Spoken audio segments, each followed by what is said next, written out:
So on this channel, we have reviewed the Samsung Galaxy A16 4G and 5G, the Samsung Galaxy A36 5G, and of course the Galaxy A56 5G. And now to complete the quadruple, let's talk about the Galaxy A26.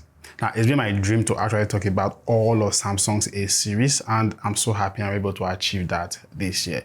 Thanks so much for the support, subscribing to the channel, engaging with my videos and all of it. It's just been beautiful, and I honestly can't thank you guys enough. Now, back to this phone. Now, just like other phones in the A series, the design language of the A26 remains unchanged, but it is slightly different from the A25 when you look at the back of the phone. There's, however, a bit of improvement in the build quality when compared to the Galaxy A25. The A26 now has a plastic frame, but with a glass back. And of course, the back is protected by Gorilla Glass Victus Plus from scratches and dents, so that really adds a bit of durability to it. Also, it is still IP67 rated, so that means it can survive under 1 liter of water for 30 minutes and nothing will happen to the phone. It still supports dual nano SIM cards in the hybrid SIM card tray. That means you can actually use 2 SIM cards or just a SIM card, and of course a memory card for expansion up to 2 terabytes. There is no eSIM functionality in the A26 like we have in the A36 and the A56.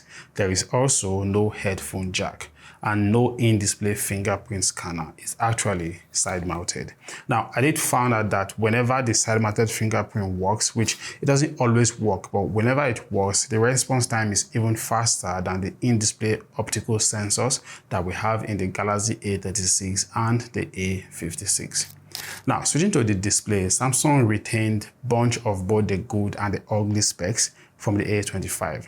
I've talked about the U-shaped notch before, but then we also have these chunky bezels, which Samsung has stubbornly refused to reduce. They did say it's reduced with just 0.2 inches, but I think the human eyes cannot really get to see that tiny difference. It is Super AMOLED, it is 120 Hz in terms of refresh rate, it's a 1080p display, and of course, like I said, it is protected by Corning Gorilla Glass Victus Plus from scratches and dents. And then to even add a little bit of comfort, it also has this eye comfort shield that helps to limit blue light that could damage your eyes over time if you're the kind of person that likes to always use your phone in dark places. Samsung also didn't specify how bright the screen can go when it comes to high brightness mode, but I'm sure it's going to be between 1000 and 1200 nits. At this price point, I'll definitely say it is a good display, as I'm personally not expecting anything more, other than the fact that it can actually be more aesthetically pleasing, you know, reduce bezels and of course ditching the whole U-shape notch. I also forgot to mention that you don't get stereo speakers once again on the A26, just a single mono down-firing speaker. Now, for a phone that cost me about 250k to purchase, I just feel it doesn't add up. Well, if you're thinking how it sounds, this is how it sounds.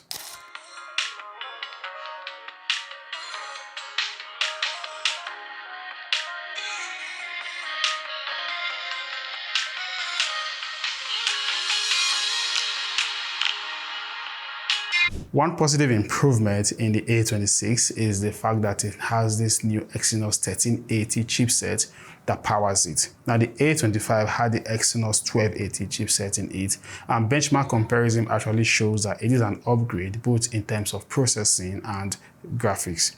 Now, if you remember, this is the same chipset, that is the Exynos 1380 that we have in the Galaxy A35 of last year. So I would say performance has really improved, along with 4 to 8 gigs of RAM or 128 or 256 gigs of UFS 3.1 storage. Now, like most processors in this category, they are best for the basics and maybe a little bit of light gaming. Once again, when you try to do too much, like maybe opening too many apps at the same time or trying to switch between them too fast, you get to find a lot of lags and all of that. I think it's going to require a bit of more updates for the A26 to be fully optimized. Now, apart from the regular heatsink that comes in most phones, I can't confirm if there is any additional vapor cooling chamber inside this phone. Hence, extensive gaming would not be advised. Of course, you can run only of your games on it and you can play it lightly. But once you play it for too much, you get to see the phone really heat up to, a level that may concern you. For me, just downloading apps and running some tests on it simultaneously just was making this phone really hot. I could feel it. With Android 15 and One UI 7.0, you actually get new features and of course, better refinements when it comes to the UI. Some of the new AI features you get are like Circle to Search, and of course, the ability for you to create new filters in the Gallery app. You can also swipe from the side at the bottom here to activate Gemini, or you could just use the built-in application that comes in this phone. Now, these are not big deal because they are actually what you get along with Android 15. So once Android 15 hits the Galaxy A25, you pretty much be able to do all of these stuff I just mentioned. Now, there are other AI functions too, like background blur that allows you to convert your regular photos to portrait photos, and it does pretty well. We also have the ability to remaster your photos and of course, the object eraser. Once again, these are not big deal because right now they are already available in the Galaxy A25. So in summary, when it comes to performance, the Android version, the One UI and all of that, I just think apart from the fact that we have a much improved processor, everything else is practically the same or will be the same very soon when Android 15 hits the A25. So there isn't really any reason for you to upgrade to the A26 if you already have the A25. Now, camera specs did not change also. It is still the same 50 megapixel main camera with 8 megapixel ultra wide and 2 megapixel macro lens. Ultra wide shots capture some really good details in proper lighting, even though it's just 8 megapixel. And even in low lighting situation, I would say it was still satisfactory. The regular 50 megapixel also captures some really good details in terms of color sharpness and contrast. Colors pop a whole lot and they don't appear oversaturated at all. Dynamic range processing was also very consistent and pretty good. Pictures with human subjects in focus were also very good. Skin tones were very close to natural and it didn't mess up dynamic range processing at all.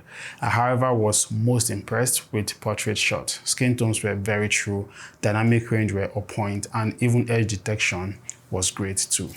I also took some low light indoor shots, both indoors and outdoors, and even though you can practically see the camera struggling to keep the photo properly lit, it still did a good job when it comes to the final processing.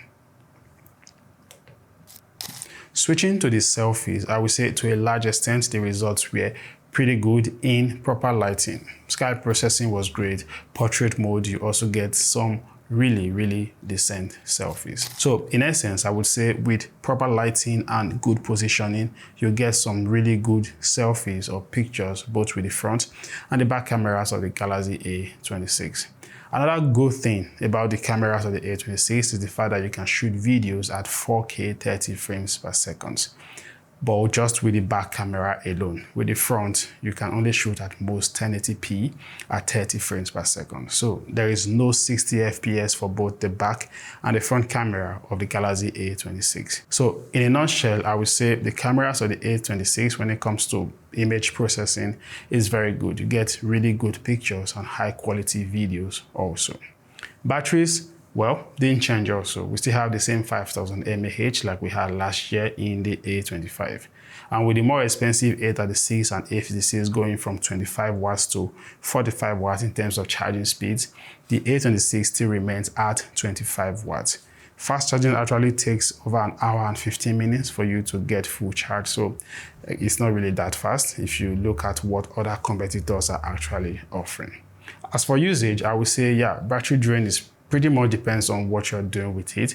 I was able to get close to 6 hours on screen on time, and that was on fair usage, I would say, because I was just practically using the phone, testing it. I didn't really play any kind of games and all of that. Now, one thing you want to make sure you turn on is the battery protection and set it to adaptive also, so that you can be able to get better flexibility when it comes to charging your phone, and of course safety over time. So overall, I would say the A26 isn't a bad deal considering its price point. It has a slightly better build quality when compared to the A25. It is durable, of course, with the Victus Plus protection from scratches and dents, and also the IP67 rating.